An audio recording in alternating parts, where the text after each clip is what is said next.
maintain my identity, and the remedy that I prescribed for him was ferrum sulphuricum. For me it was helpful that I've studied a lot of sulfur salts.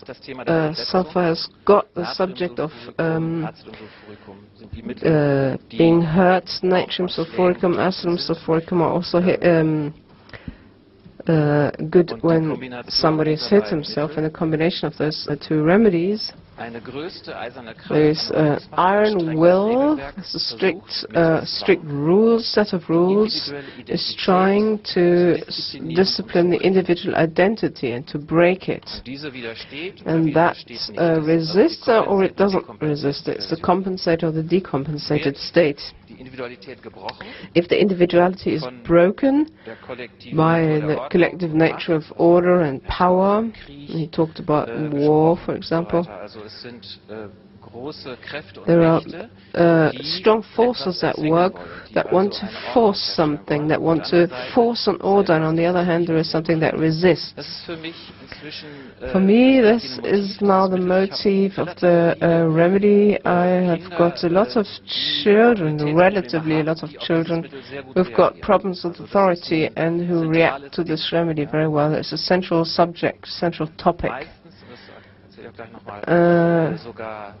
Mostly often it's parents who drink alcohol who want to force something after they've drunk. I've got a few cases where the children then receive and need ferrum sulphuricum. But I'll continue a bit, referring to the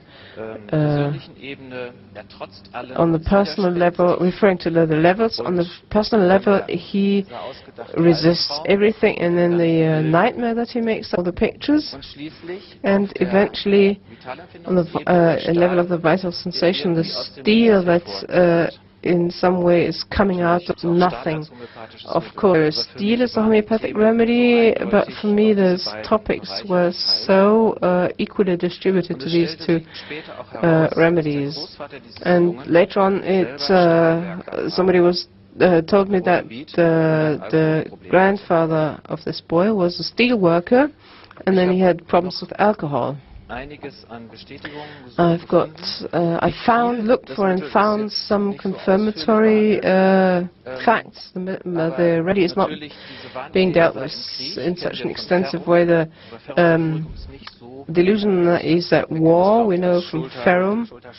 I think we know this as a remedy for shoulder pains, but we can see here in the Materia Medica of Clark an interesting symptomatology that is in accordance with the entire phenomenon. It's a rheumatism, arms bent at the elbows and fingers drawn towards the forearm